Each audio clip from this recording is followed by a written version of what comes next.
What up, though, Lions fans? It's your boy Motor City Don P back once again because it's always me. When the Motor City Cats are back at it, we came to give you stats, not static. Whatever you do, make sure you keep your Lions news pragmatic. You know what we're getting in today. Next Wednesday is the start of free agency, but you know the legal tampering period is coming along Monday. I believe it's at midnight. So we want to go ahead and look into these free agents that the Detroit Lions might have their eye on. And you know, the one that I got my eye on. What up, though, Donkey Kong? The one that I got my eye on, and I've had my eye on for years, is one Mr. Khalil Mack. Now, it's the return of the Mac. Yeah, you know what it is. So Khalil Mack, man, phenomenal football player, has been a phenomenal football player for the past 10 years, maybe even 11 or 12. Just have to see when he came into the league. But right now I'm getting, those Julius Peppers vibes from Khalil Mack. Not because of anything other than the fact that he went to the Bears. Didn't he play for the Packers? Right? It's like he went to the NFC North. He went somewhere. He was with the Carolina Panthers. And it was like, man, we just can't get him. We just couldn't get Julius Peppers. Why? Now, is it going to be the same for Khalil Mack? But before we get into all of that, we're going to make sure that we check out these other free agents that are on the horizon. Obviously, we've got some news. I think I want to get into this news first. It's not a victory lap that I'm taking, but it is kind of a victory lap. So we're going to get into this other stuff first, and then we'll get to the free agents. What up to Armenian Man 2.0?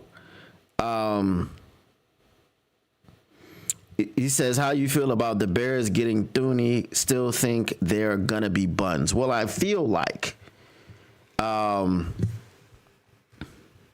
they're trying to upgrade their offensive line so that they can get to the picking. I feel like they're trying to protect Caleb Williams with this Jonah Jackson thing and the Joe Thuney thing. I think their number one pick, since they're 10 overall, I don't think they want to use it on a lineman. I think they want to get another weapon for Caleb Williams. I think they want to get a running game. Obviously, there's other receivers out there. Maybe you get a top flight defensive end to pair with Montez Sweat. I think they want to have options. They want to be able to make a big splash pick so that they do not have to use it on a tackle or a guard. That's what I believe that they're trying to do with their number 10 overall pick.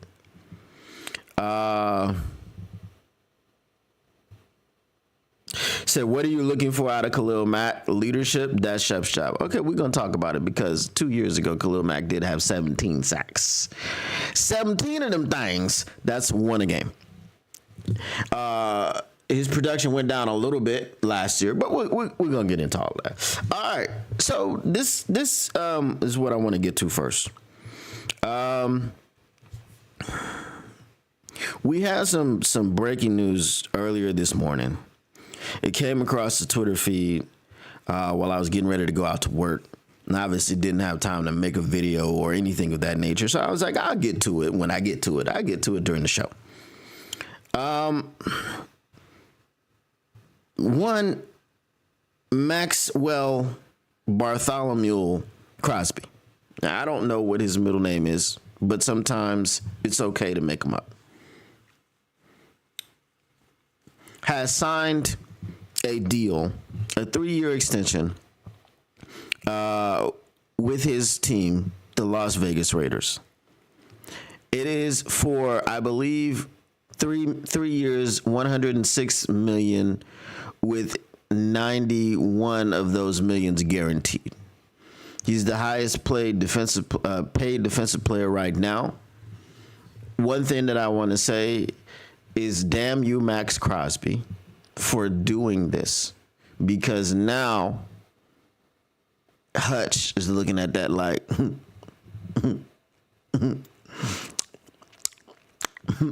what's your name, delicate? I gotta get that sound. I gotta get that sound. But anyway, that's what Hutch is doing right now. Obviously, we hope that Hutch comes back and he is worthy of that right away. Obviously, we don't want to see any down years from Hutch, but it's a compound fracture, so we gotta wait. We gotta wait and see. But the thing that I am the most glad about is the fact that the Detroit Lions fans will no longer be able to talk about Max Crosby as I wasn't upset about people talking about Max Crosby. I wanted Max Crosby myself, but I did posit.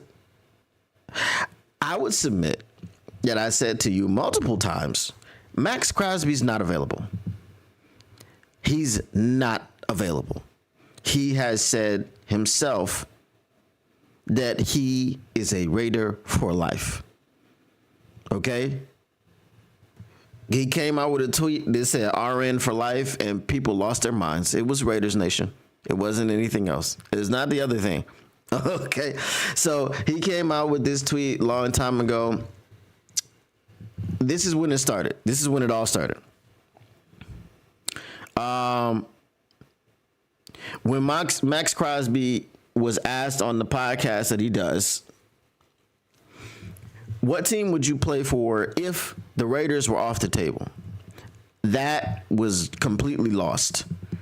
And this was like, I want to say 2 years ago that he made this statement. Okay. He said the Detroit Lions.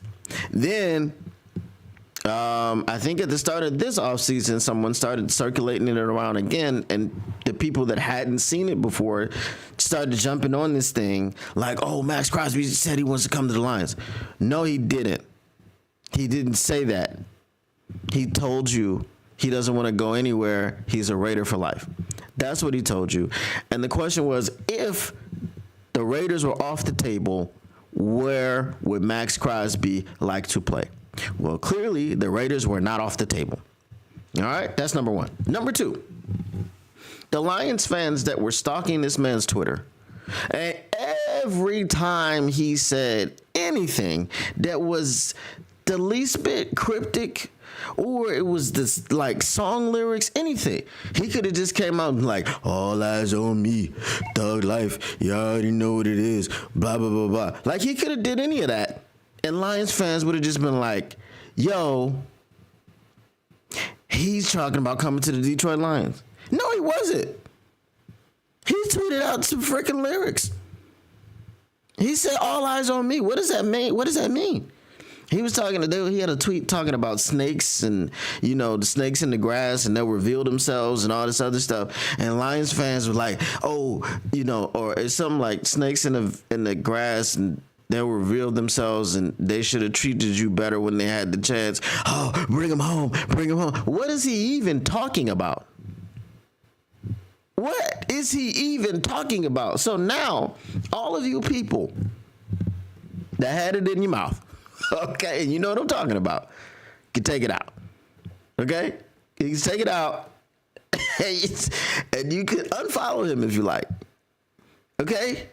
Because as I said before, on many different occasions, Max Crosby was not coming to the Detroit Lions. Would I have loved for him to come to the Detroit Lions? Yes, I would have. However, he was not available. He did not do what Myles Garrett did and publicly request a trade. He threw his support behind the Raiders organization, and they threw a bag at him. And that is the end of the Max Crosby saga. Thank you. Goodbye. Have a nice career, Max Crosby. The next time Max Crosby comes to Detroit and he wears a Pistons jersey because he's in Detroit watching a Pistons game, please don't freak out. He's not coming. Brand new 3-year contract extension that he just signed, $91 million guaranteed. Annual average of $35 million a year? Somewhere around there. Okay. All right. I'm just saying. Take it out your mouth. What up, though, Tactical Sport? Donkey Kong says, yes, thank God Crosby crap is squashed. He literally is the Raiders. Donkey Kong says, can't wait to squash the Myles Garrett. Well, I don't really want to squash that, okay? I want that to become a thing that happens, but we'll see. Taylor May says, I don't know much about Max Crosby, but you got Tom Brady and Pete Carroll in his ear. Mark Davis signed off, end of story. Yeah, I didn't understand how you have a new owner in Tom Brady, you have a new coach in Pete Carroll, and then you go, oh, Max Crosby. Unless you just wanted to, fast track your rebuild, which is fine. But, Max Crosby got his deal done. He got it done before free agency began. And now we can focus on other things. All right, so of course we had all of these things going on around the league. DK Metcalf has officially requested a trade, and the Seahawks have given them permission to seek a trade, and they will also be working on their side. So next season, DK Metcalf will be somewhere else. Will he be in Detroit? Absolutely not. I'm just saying, I don't see it happening. Okay, it just, again, the Devontae Adams thing, absolutely not. We know Devontae Adams was released. We knew he was going to be released by the Jets anyway. Once an organization says we're going to release you if we don't find a trade partner for you, that gives teams the ability to come in and go, hey, we'll take him for a seventh round pick. But nobody did that because they know that all he's going to do is sit around and pout and wait for Aaron Rodgers to sign somewhere, and then he's going to try to, force his way out there. Now you can let him and Aaron Rodgers sit there and stew, okay? If Aaron Rodgers finds a team, then Devontae Adams can go and join him there. They're both free agents, okay? Free agency is going to begin, as I said, next week. We know the Seahawks also cut Tyler Lockett. The cutting of the Tyler Lockett was the thing that prompted. I mean, I don't know if it was the thing. I don't know if it was the straw that broke the camel's back, but like right after it happened, like 10 minutes after, there was a report. Well, to be accurate, it was 9 minutes. So 9 minutes after they said that they were releasing, officially going to be cutting Tyler Lockett, there was the report that came out that said DK Metcalf was asking for a trade. Okay. Now it's possible that he goes to the Packers, which not trying to see. I'll be quite honest with you. DK Metcalf is a beast. DK Metcalf is a problem. Didn't say I don't want him on the Lions. Obviously, he's a great player. I would love to have him on the Lions.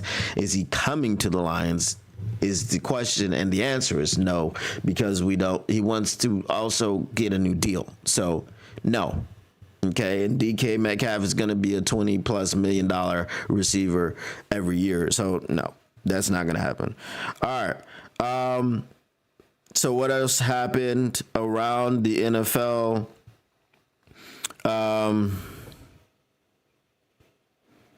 Let's see. The Eagles. If y'all really want to see what I'm talking about, when I say that the cap is not real, the Eagles are getting rid of,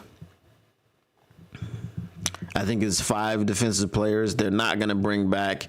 Brandon Graham is going to be retiring, I believe. And apparently he retore his triceps during the Super Bowl, but at least he got back to the Super Bowl so that he could play in it and re-tear his triceps while becoming Super Bowl champion for the second time.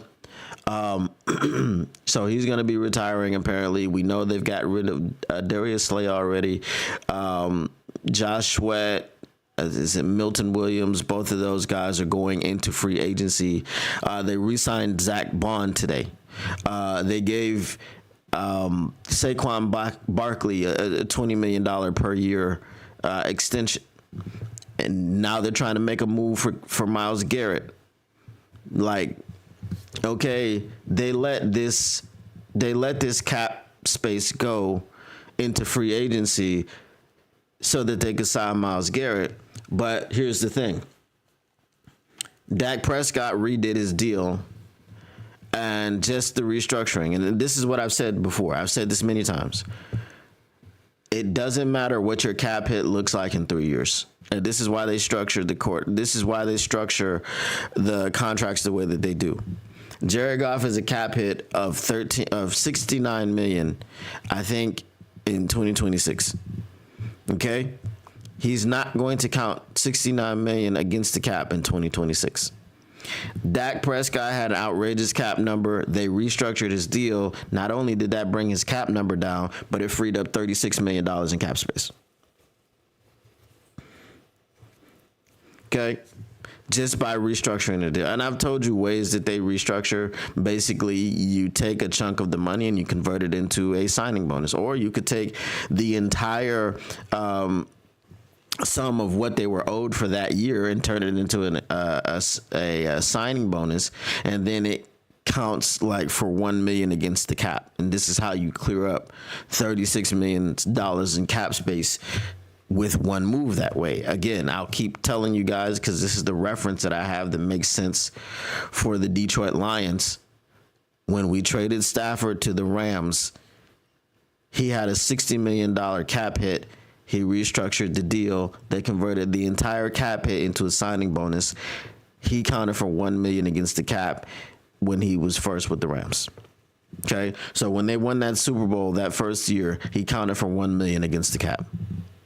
This is how they were able to sign Jalen Ramsey and, other people that they were, Odell Beckham, all these people that they brought in to make an all-star team. That's how they were able to do it. Okay, so for those of you that are looking at the Eagles and saying, well, how can they afford all of this stuff? Because the cap, I'm telling you, unless you screw up the cap, unless you screw up your cap situation, it is not real. It's not a real thing.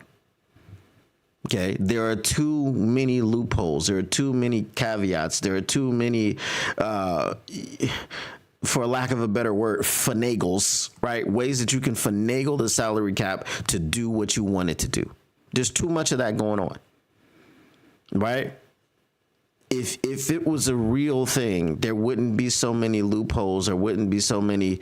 It's like Swiss cheese. There's so many holes that have been poked in it that it's not solid. Okay, so the salary cap, unless you're just really bad at managing it, like some teams are, it is not real and it's not a hindrance. I'm just saying, right? So whenever you start looking at people like Myles Garrett and you go, oh, we can't afford that because we have to pay this person, we have to pay that person, we have to pay the third person. Again, the salary cap goes up every single year, right? This is the thing I was talking about with J-Mo. Do you re-sign him now? Yes, you do, because it creates immediate cap space when you give someone a new deal. Also, price of the brick going up. You know what I'm saying? Yesterday's price is not today's price. Just remember that about J-Mo. Yesterday's price is not today's price. If you guys want to not sign him, if y'all want to just wait and see, you can wait and see for an extra $7 million per year. Is that what you want to wait and see on? No. Sign him as soon as possible. And that is this offseason. Okay? Re-sign him, create cap space. Re-signing him now would actually be an even better situation, not just because of the money, because you also could say, well, incentives. It could be incentive laden. Because while I love J-Mo and while I am the official keeper of the J-Mo, he has done some things that have caused him to miss games. And because he's done things that have caused him to miss games, now you put those incentives in his contract that say, okay, these are the escalators. If you don't do this, then this happens. If you don't do this, then this happens. If you do this, then this happens. If you do this, then this happens. Right? So you can put escalators in his contract. All right. Taylor Made Media says yesterday's price is not today's price. Facts. Big facts. All right. let's go ahead and look at these free agents. Obviously, we're going to be looking at Tim Twentyman's 10 free agents that could interest the Lions. We do know that Tim Twentyman is very connected within the Lions organization. He's got his ear to the ground. He reads the tea leaves fluently. Okay, so because of that, we're going to for sure use his list. All right. So as the following is the opinion of senior writer Tim Twentyman and not of the Detroit Lions football personnel. Obviously, Tim Twentyman's opinion is a much more informed than the regular person on the street because he actually talks to the Lions personnel. So, you know what I'm saying? You get it. All right. So the official start of the new league year and free agency is 1 week away, and that's when the retooling of Detroit's 2025 roster can officially begin for Lions general manager Brad Holmes and head coach Dan Campbell. Holmes said after the season, his goal in free agency is to first focus on re-signing his own players, reiterating that at the NFL scouting combine last week, the Lions have recently signed some core pieces to big extensions: Jared Goff, Amon-Ra Brown, Penei, Sewell, and Ali McNeil, with more potential coming due this offseason and in the near future with players like Aidan, Hutchinson, Kirby Joseph, and Jameson Williams. A note again. Kirby Joseph was drafted in the third round. You must do a deal with him this offseason. He doesn't have any more deal. Okay? He doesn't have any more deal. After this, he's been in the league 3 years now. So I believe he has one more year on his deal. There is no fifth year option.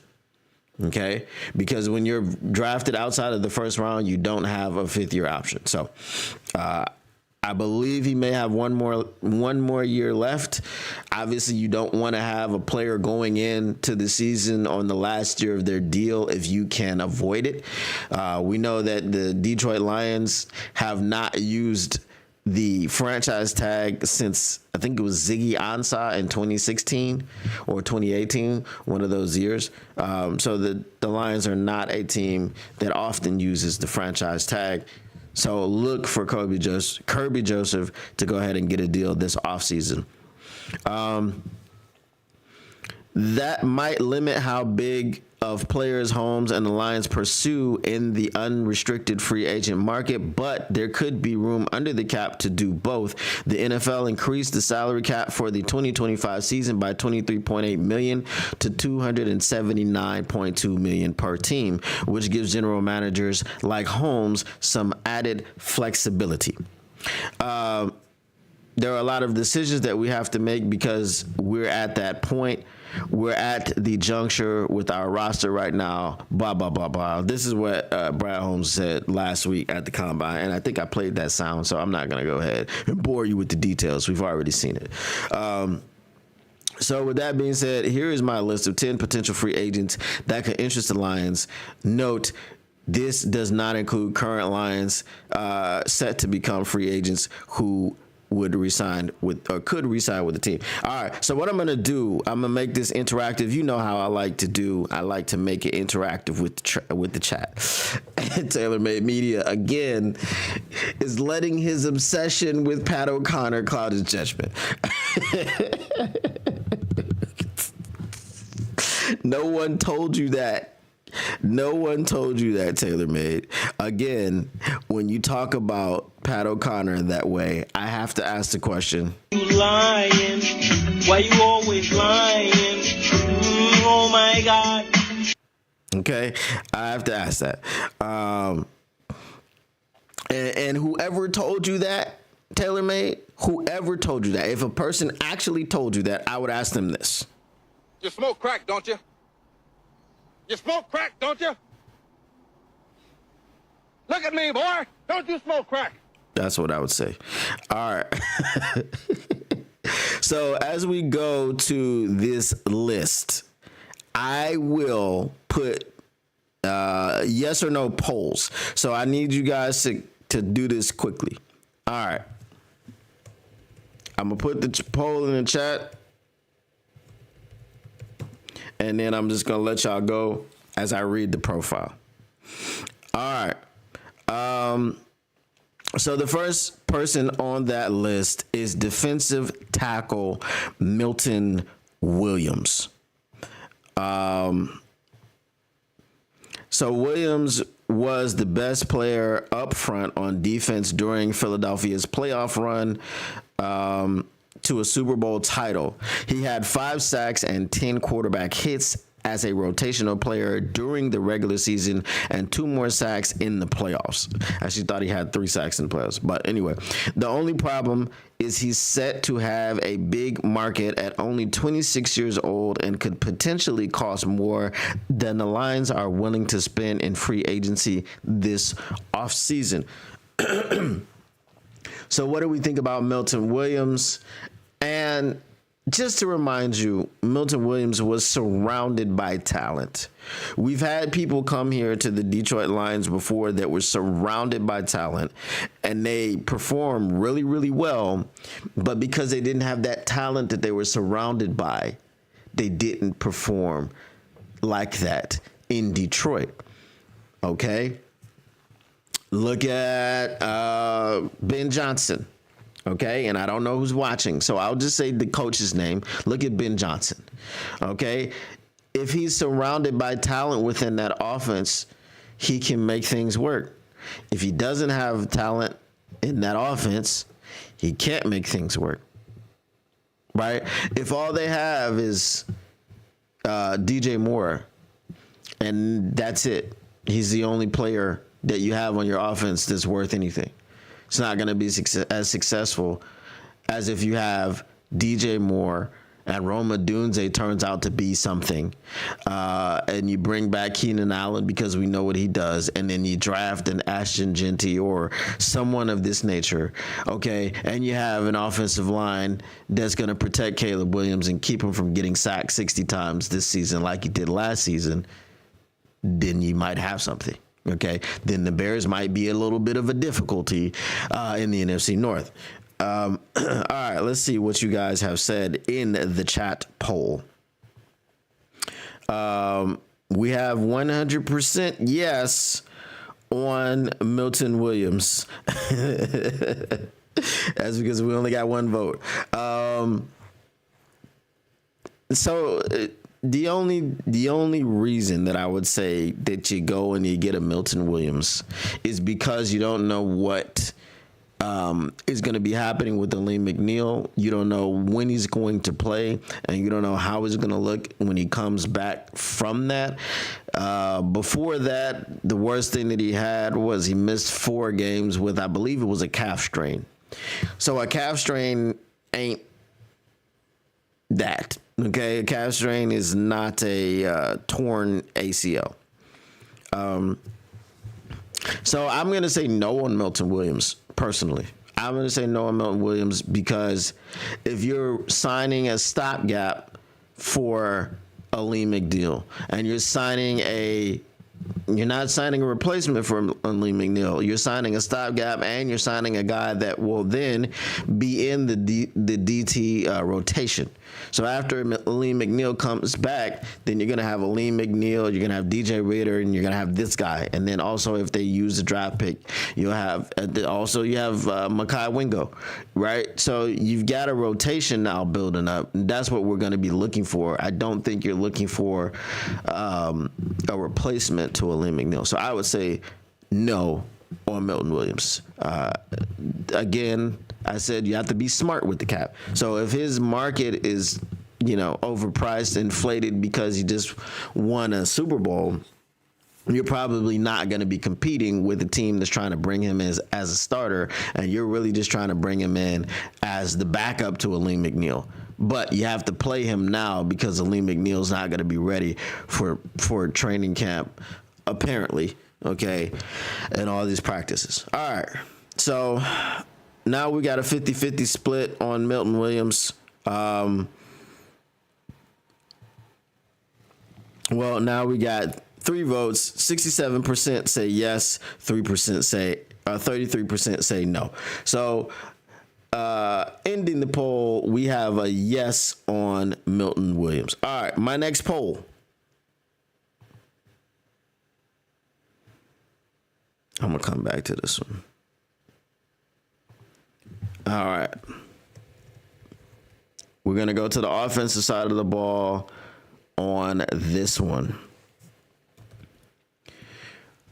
All right. So now the poll is for Brandon Scherff. Scherff is 33. He's been a model of consistency over the last 3 years in Jacksonville, starting all 17 games for the Jaguars each season.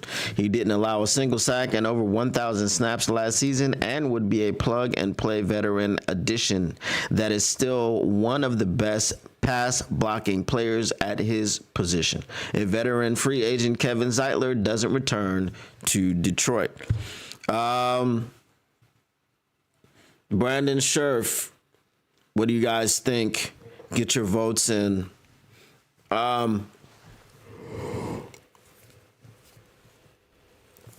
Excuse me. Long day yesterday. I'll tell y'all about that too later. If you're bringing in Brandon Scherff to replace Kevin Zeitler, I have no problem with it. Not allowing a single sack and 1,000 snaps is crazy. Also, being in Jacksonville doing this is crazy because the rest of the line around you wasn't helping you out. You also had a quarterback that wasn't really helping you out too much either in Trevor Lawrence. So, yes, I would say if you're not able to retain Kevin Zeitler, then bring in Brandon Scherff. That is what I think about it. What do you guys think in the chat? We've got a 100% yes rate with a few votes. So, yes, I think everyone is good on Brandon Scherff. Let's close that out and put in the next poll. All right. Let's see. Never heard of him, says TaylorMade Media. I have. I think he was drafted by Washington. I think if we don't trade for edge, we're going to sign Mack and draft 1 or 2 edge rushers. Would not mind that at all. If it's a 1 year like Zeitler, you would bring in Brandon Scherff. Okay.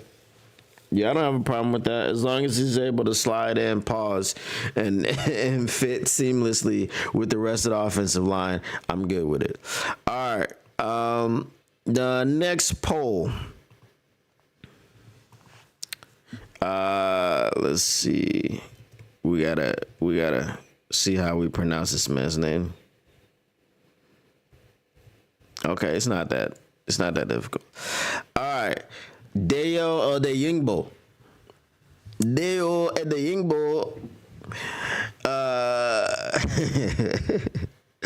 He's an edge.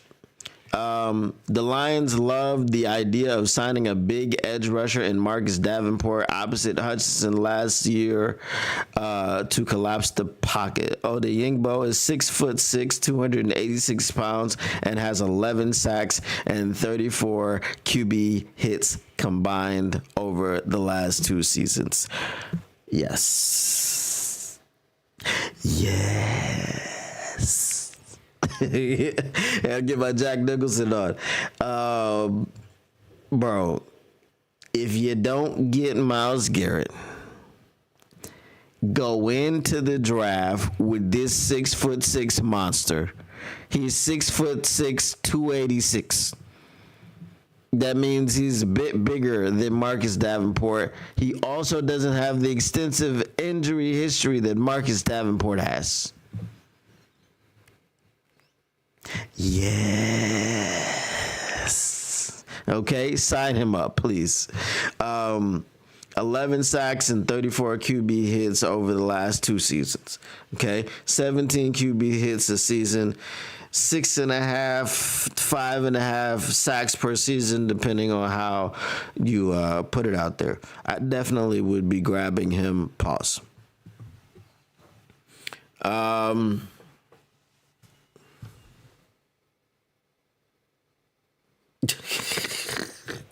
Is K impressed here? So what do we think on Deo Odeyingbo? If y'all need to watch some highlights, I'm not even gonna lie to you. I'm not gonna hold you. I don't even know what team he plays for. I'm just keeping it real. I'm keeping it a buck. You know, because there are creators that don't do that, right? They gotta know everything. I don't know who Deo Odeyingbo plays for.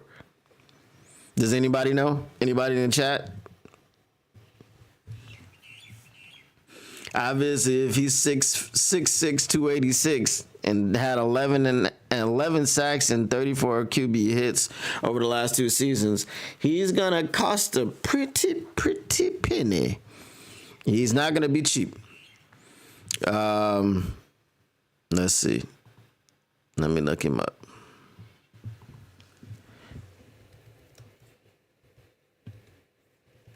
All right.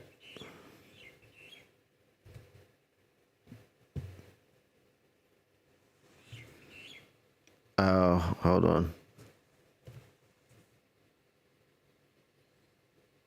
What? They made me put the whole name in there. Colts. That's what I thought. I did actually think it was the Colts. So, yeah. Bring them on in. Bring them on in. No problem. We can use them. We can use them. We got yes for him. All right. The next one that I will make the poll for is this one. Now, I'm not too high on this one, but that's up to you. All right.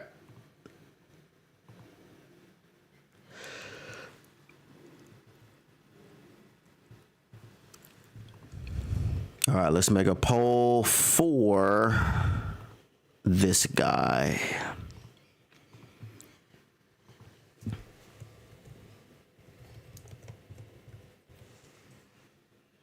All right, our next poll is for Darius Slay. Now, Slay 34 is set to be released by the Eagles. He's already been released in a cost-cutting move per NFL Network insider Ian Rappaport, and the veteran cornerback has said publicly he still wants to play at least one more year.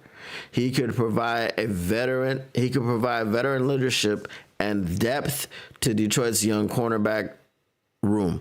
On a likely cost-friendly deal, teams completed just 54.7% of the passes thrown his way, and he only gave up 2 touchdowns in 14 starts. He can still play. All right, so here's the thing.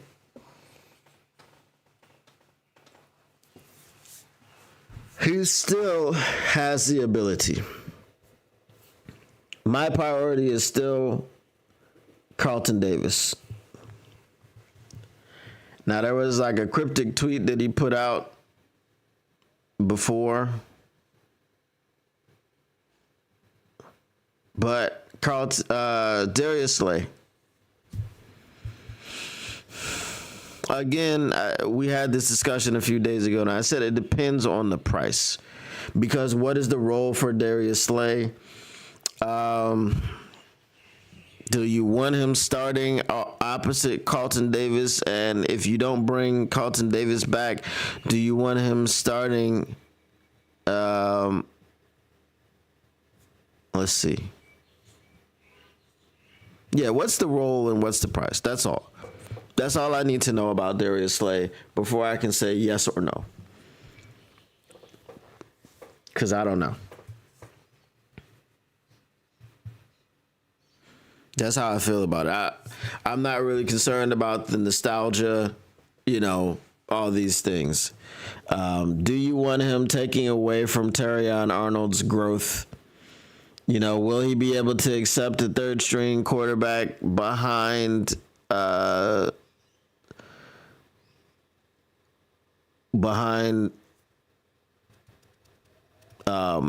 Arnold?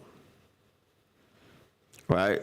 If he's willing to accept that role and the price is not too high, and you've already brought back Carlton Davis, then I would say yes. You see how many things that I have to say? If he's willing to accept his role, if he's not trying to break the bank, if he's not trying to recover the bank as his. So, I don't know. 67% of you say yes, so I know that's at least 3 votes.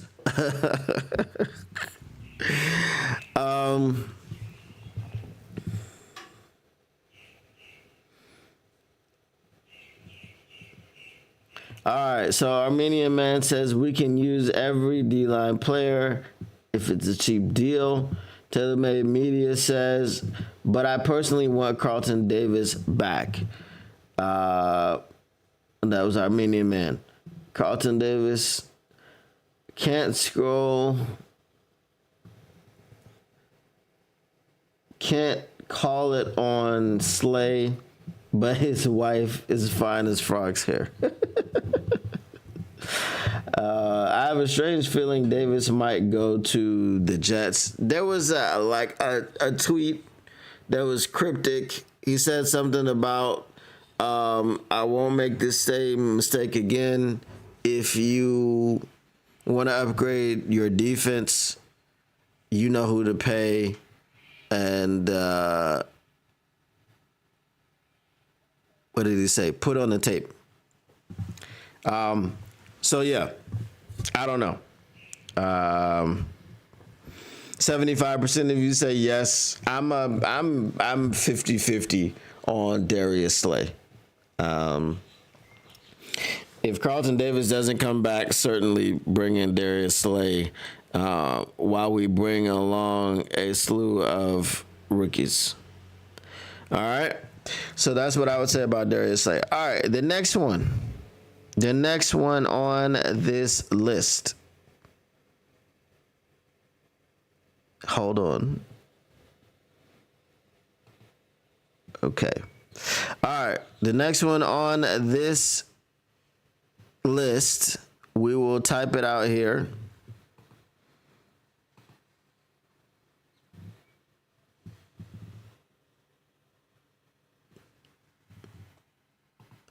All right. Let's see.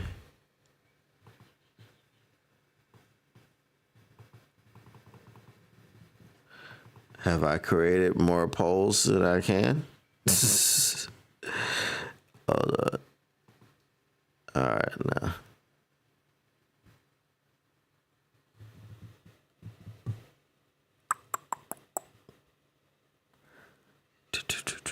All right, let's go. All right. I don't expect a whole lot of people to know who this is.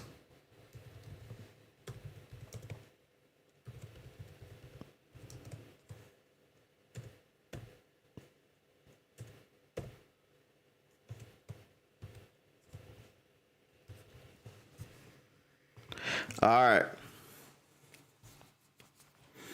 So defensive lineman Sebastian Joseph Day, the veteran, turns 30 this month and has carved out a 6-year career playing for a number of different teams of nose tackle, at nose tackle, defensive tackle, and defensive end. He played in 17 games, 12 starts last year for the Titans with 44 tackles, 2.5 sacks, and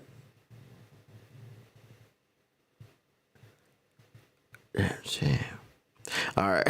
He played in 17 games, 12 starts last year for the Titans with 44 tackles, 2.5 sacks, and 6 quarterback hits. His versatility to play anywhere up front is his biggest asset. All right.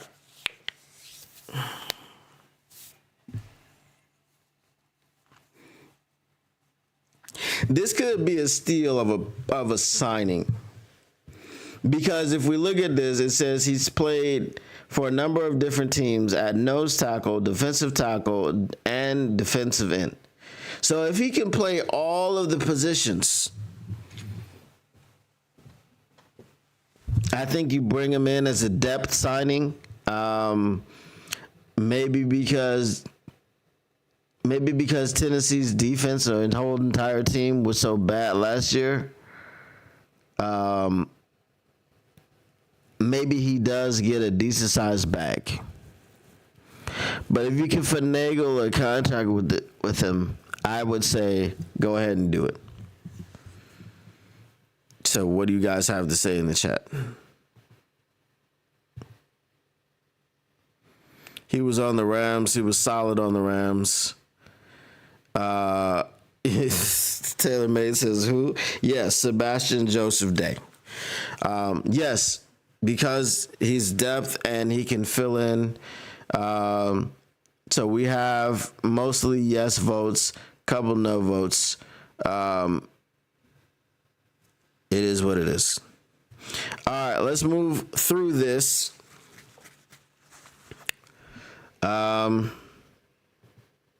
Let's end this poll. Put up another one.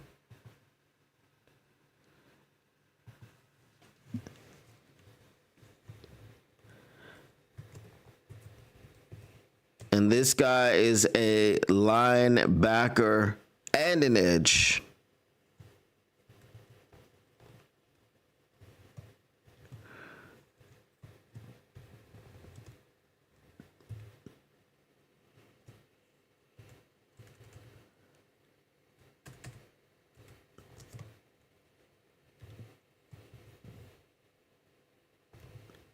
All right, let me see. I spelled his name correct.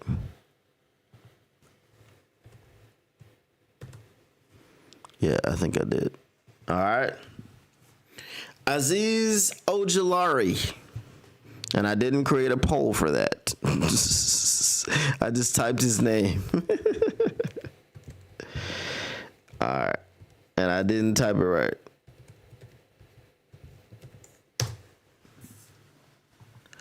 All right, what do y'all think about Azeez Ojulari? It says outside linebacker edge Azeez Ojulari. Ojulari could provide some position versatility in Kelvin Shepard's defense as a Sam linebacker and a rotational edge. If the team can't re-sign here, agent Derek Barnes to sign free agent Derek Barnes. He had 6 sacks in 11 games for the Giants last season and has 27 sacks in 46 career games. All right, so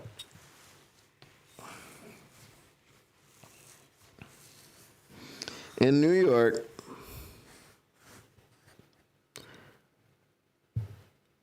everyone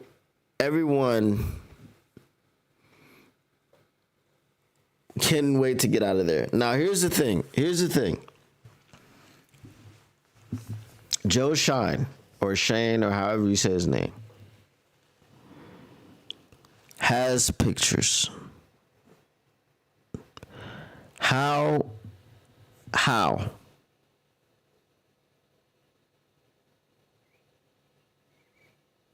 Does he still have a job? He let Saquon Barkley go and he signed with the Philadelphia Eagles. He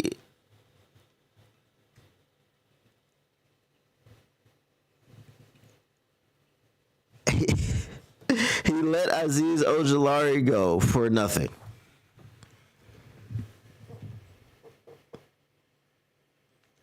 I need to go wash my face. Hold on. Boy, super sleep. Hold on. 1 second. Be right back.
All right, we good now.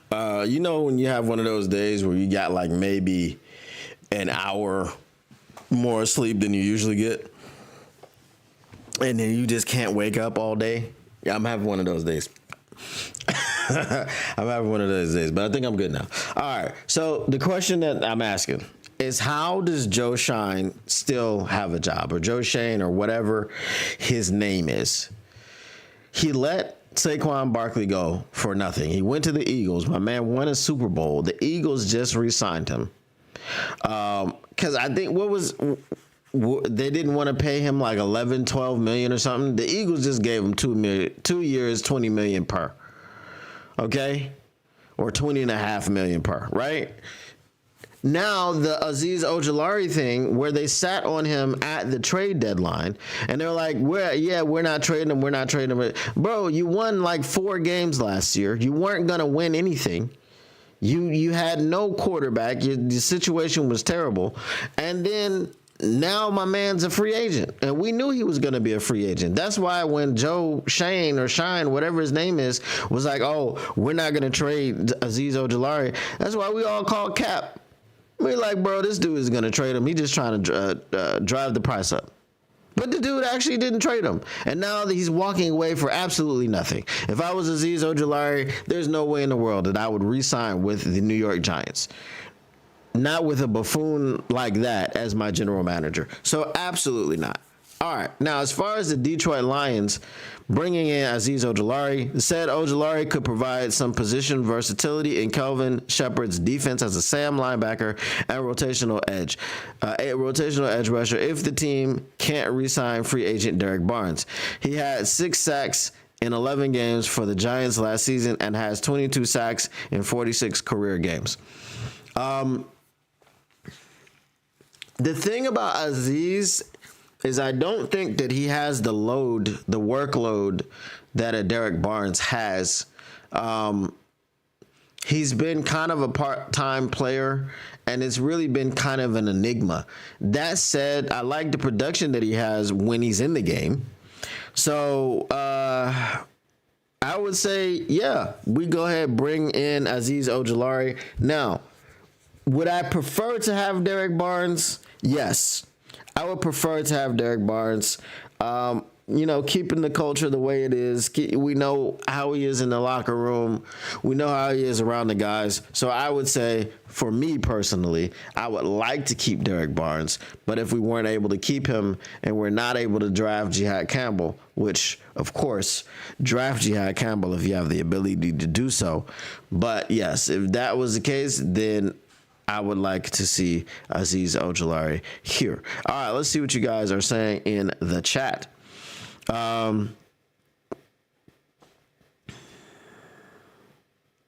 He said, you want to know how Shine still has a job? I can tell you he got pictures. I told you. Armenian Man says, so it's 50% yes, 50% no. Armenian Man says, he's solid, but I'd much rather draft the edge unless we get him for a decent price. Taylor May says, no idea who these young cats are, but I want to see Derek Barnes get 100 tackles. Watch Azeez go to the Eagles and be a sack leader. Hey, he might.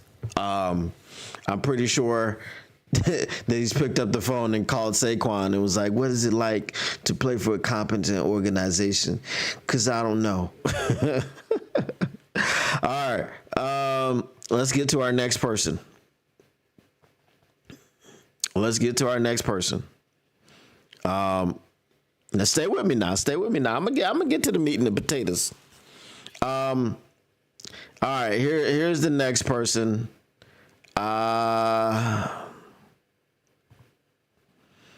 I don't think this is a need, but we're gonna do this anyway because these are the people on the list. All right. Wide receiver Josh Palmer.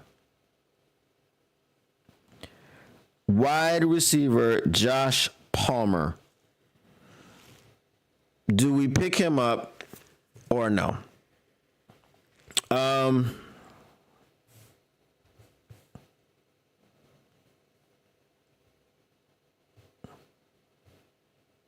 1 second.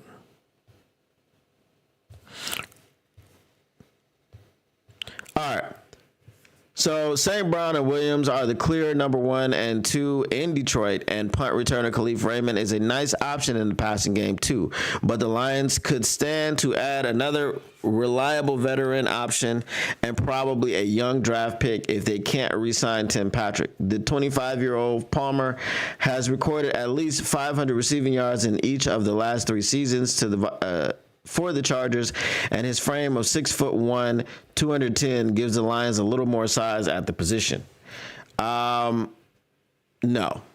I don't want to sign Joshua Palmer. I would much rather have Tim Patrick back. Tim Patrick showed what he could do in that number 3 receiver role, if you want to call it number 3 receiver.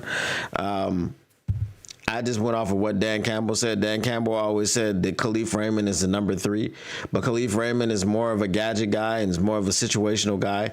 So a true number 3, if you're just playing the semantics game, would be Tim Patrick.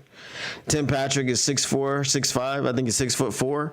Okay, I would rather have that guy as a red zone threat than Josh Palmer. Now, the question is, if they can't re-sign Tim Patrick, I don't know why you wouldn't be able to, but if he's asking for too much money, that usually is what it is. So, yeah, I don't know. I don't know about that. Let's see, what do you guys think in the chat?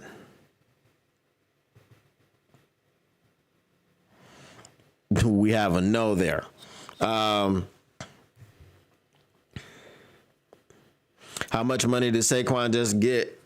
2 years, $41 million. So $20.5 million per year. Again, once the Saquon deal came out, I start seeing tweets. Oh, Brad Holmes going to have a decision to make on Jahmyr Gibbs, because Jahmyr Gibbs is up in like 3 years, bro. Jahmyr Gibbs has been playing for the Detroit Lions for 2 seasons. 2 complete seasons. His contract is up in 3 years because he was a first-round pick. He has the 5th-year option, which they can decide, well, we're not going to do the 5th-year option because if we extend him before the 5th-year option, then it actually is going to save us some money. So let's say realistically, he has 2 years before he needs a contract. Bro, the salary cap goes up every single year. Next year, it will probably be over $300 million. Okay? Next year, it'll probably be over $300 million because they're probably not going to want it to sit there at like 296 or 297. Right? Because they raise it up by 15, 16, 17 million. No, they'll go ahead and take that 20 million and raise it all the way up over 100 million. Now, once that cap is over 100 million, are you going to be complaining about 200 200 million you would be complaining about. Would you be complaining about a $20 million cap hit for a linebacker, for a offensive line? No. I said offensive line. No, running back, right? Okay, if that's the resetting of the running back market, I'm extremely happy for those boys because it needed to be reset. Okay? But if you're asking me, am I worried about being able to re-sign Jahmyr Gibbs? Absolutely not. You still got 2 years left before you have to do anything. Because they don't actually have to give him a new contract in 2 years. They can. Usually teams wait until the 3rd year so that player can get the 3rd year, or they wait until the 5th year. Going into the 4th year, you have to decide if you're going to pick up the 5th year option. Okay? So usually teams will go ahead and wait for that, but Brad Holmes has shown you that he's more keen to be getting deals done beforehand. As I said, the 5th year option, I think, is much like the franchise tag. Your negotiation starts there. If you franchise tag a person for $20 million a year, your negotiation for a long-term contract starts at $20 million a year. Okay, you can't go under it. I think that the 5th year option is the same way, but I could be wrong. All right. Let's go to. Let's see. All right. The next person is. We got a no for Josh Palmer. The next person is on the defensive line. So that's good. We have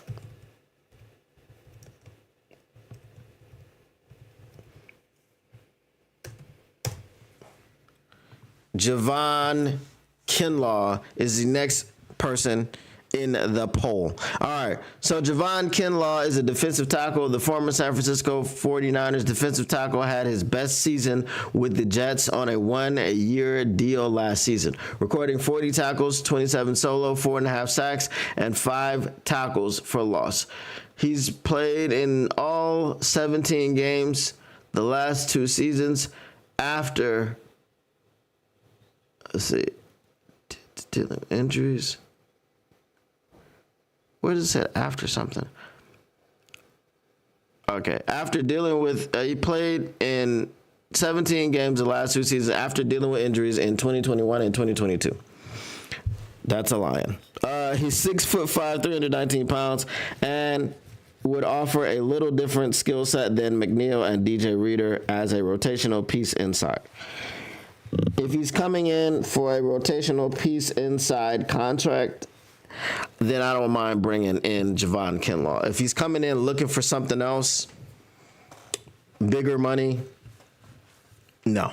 All right. Whatever we do to replace Aleem, whether it is trading, whether it is signing in free agency, whether it is moving up in the draft, that's what I meant by trading up in the draft, or staying put.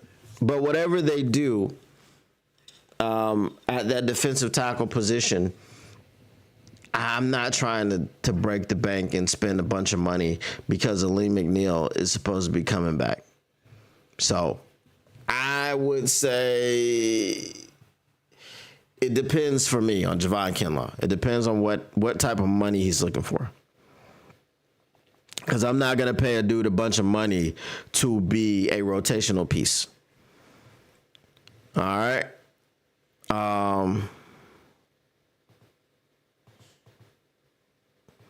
So we got no votes on Javon Kinlaw. All right. We got one more, and then we're going to get to the piece de resistance. I won't put a poll for this one. Talanoa Hufanga. Joseph and Brian Branch are the starters at safety for the Lions in 2025, but if Ifeatu Melifonwu isn't re-signed, they are a little short on depth there. Hufanga was an All-Pro in 2022, but has struggled through injuries the last 2 seasons. He could be a nice box safety option and provide some depth at the position overall. If he's struggling with injuries, why not just bring back Iffy? Why not just bring back Iffy? That's my question. If he's struggling with the injuries, why not just bring back Iffy? Hufanga was very good in San Francisco's defense. As I said, he was an all-pro just a couple of seasons ago. But if he's having problems getting through seasons, I just say bring Iffy back. You know, I mean, he was on the field a lot more than Iffy, I can't lie, but still, if it's the same, then bring the player back, because at least you can give him an incentive-laden contract. And he knows, because he's been here and he's gone through all the patience that you've had for him, waiting for him, developing him, hoping for him to get on the field. So, yes, I would just say bring Iffy back, and I will pass on Talanoa Hufanga. All right, and the last one, the pièce de résistance, the one that you've all been waiting for, is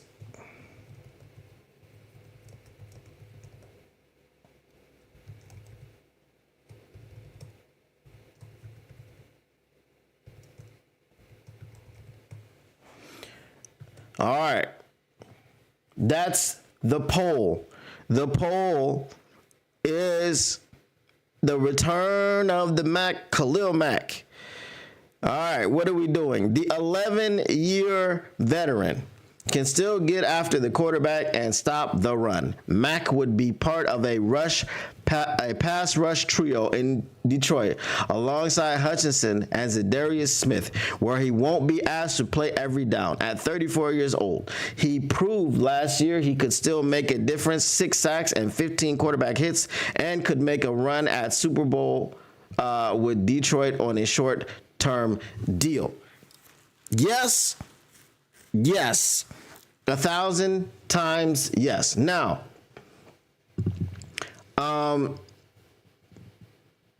when he did have his 17 sack season, he did have the benefit of getting 6 sacks in one game against the Las Vegas Raiders. Okay? At 33 years old. He's now 34. Okay? At 33 years old, he had a 6 sack and one game performance. At age 34, if you're asking him to be a rotational piece, it's not even just a rotational piece. Khalil Mack plays outside linebacker and edge rusher. Again, the same thing. Imagine this. Allow yourself to imagine. Khalil Mack is signed to the Detroit Lions as a free agent. Jihad Campbell is drafted by the Detroit Lions. Whatever else you're going to do with your defensive line at that point, we're good. So you can go ahead and get you a D tackle in the second round, or you can go ahead and get you an edge rusher in the second round. Because just imagine. And this, and I don't think this is too far-fetched, because Coach Shep is a former linebacker. Imagine he deploys a 4-4. That's right, 4 down linemen and 4 linebackers. And you have on the edges Khalil Mack and Jihad Campbell. And then in the two in the middle are Alex Anzalone and Jack Campbell. Imagine blitzing both Khalil Mack and Jihad Campbell. Imagine blitzing Khalil Mack and letting Jihad drop back into coverage. Imagine all the things that we could do, all the versatility we would have with just those 2 moves, just by signing Khalil Mack and drafting Jihad Campbell. Just imagine this, right? Even if he doesn't run, a 4, and I'm not saying it should be a base 4-4, but I mean, at times, if you got Khalil Mack, if you got Aidan Hutchinson, if you got Zadarius Smith, if you got Jihad Campbell, why not? Why not? Why not put those guys out there on the field? Right? The only thing that I would say why not to put them out on the field like that is because you have to take away somebody like Brian Branch or Kirby Joseph, right? Because if it's a 4-4, that's 8 players. You only got 3 more. I don't mean that you take them away from the team. I mean, you just have to take them off the field. Okay? You have to take them off the field.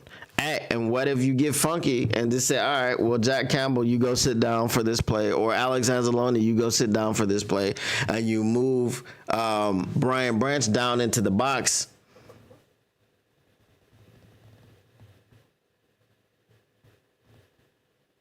I'm just saying.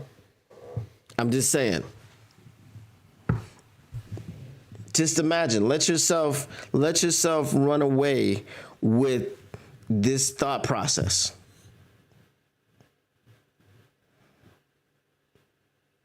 If we employed a 4-4 against a Lamar Jackson,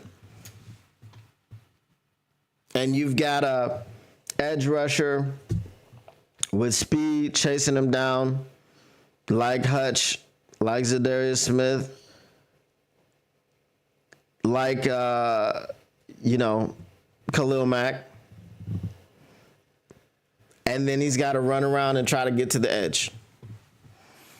Now, I know Lamar Jackson is super duper fast. We're not going to deny that. But a Jalen Hurts, a Patrick Mahomes. So I say do it. That's what I say. I say get Khalil Mack, sign Khalil Mack, draft Jihad Campbell, and then let whatever else after that happens, I'm happy. As long as you continue on the defensive side of the football.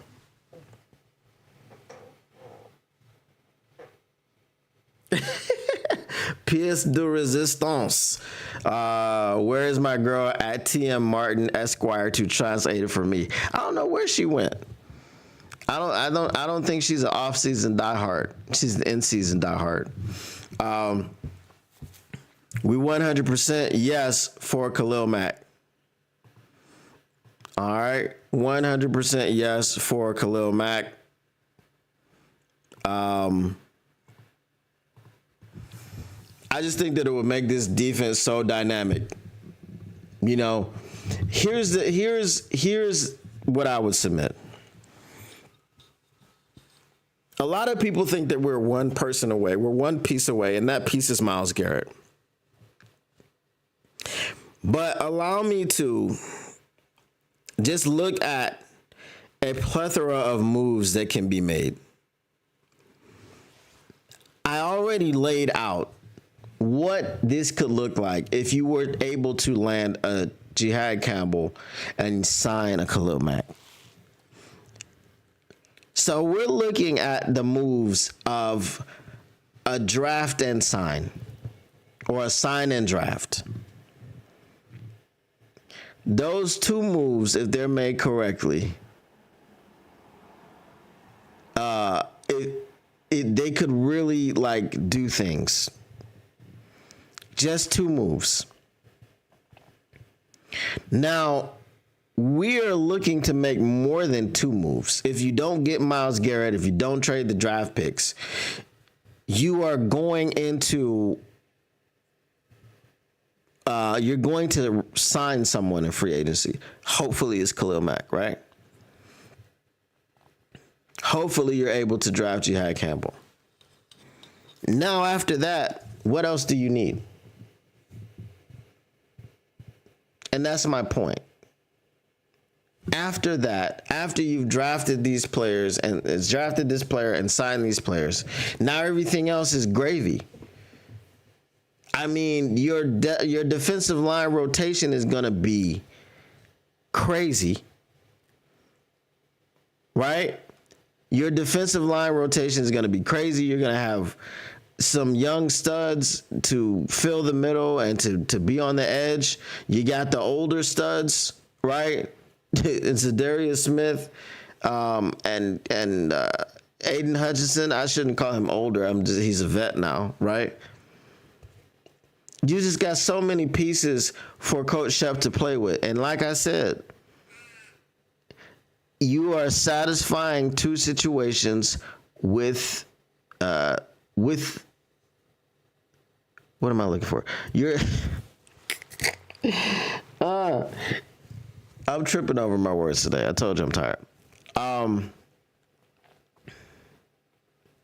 But you're giving yourself options. That's what I'm trying to say.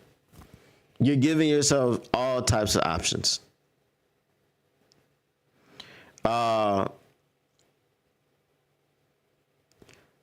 was told the Lions' problem was my man. My man who?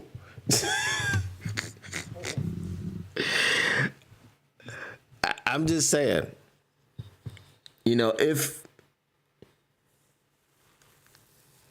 the Lions make a multitude of moves, I would not be upset.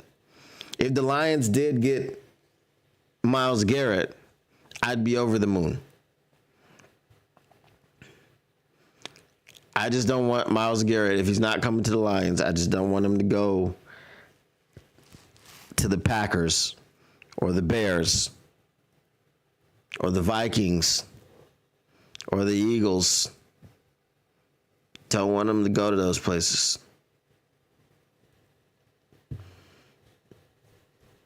But I feel like we're going to be good either way.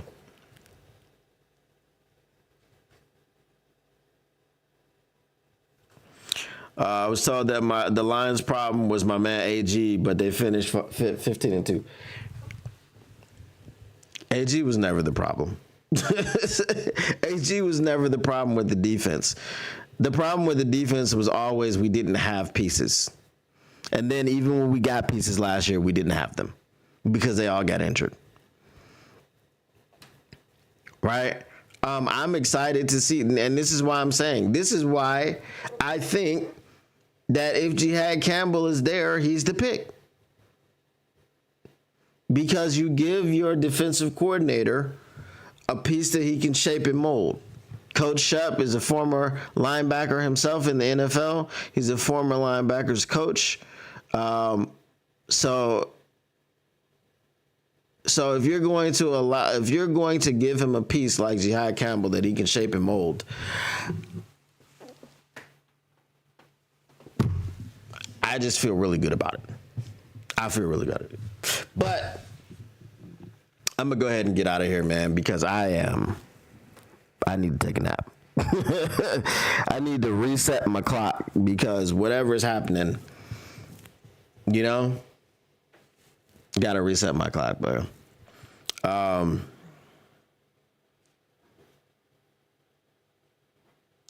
I was told that my man AG was stubborn and Tom Brady vindicated that. Again, people don't see.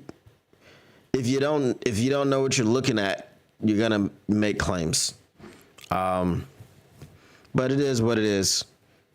There were some other things that we were told about the season and how it ended the way it ended. But again, I'm gonna go ahead and get off because I got to get at least a good hour in to try to figure out this sleep cycle, man, because I have just been beat today. I have been beat. One of them days, you just can't wake up. Can't wake up. All right, y'all. Friday, we'll do another mock draft. So make sure y'all come through, hang out, and participate in that. We're trying to ramp it up and get to, eventually get to all 32 for the mock draft. So we're trying to work out the kinks so that when we do actually get to that one, it is going to be a blast, and it is going to go off without a hitch. It's going to be super duper fun and super duper interactive. All right, so appreciate you once again. Motor City Cats back at it. Came to give you stats and not static. Whatever you do, make sure you keep your Lions news pragmatic. And again, if you see Isaiah Bond, who said he was going to run a 4-1 or a 4-2 and wound up running a 4-4, you got to ask him this. Boy, have you lost your mind? Because I'll help you find it. And then you got to tell him this. Ain't nobody got time for that. All right. And we are out. Peace.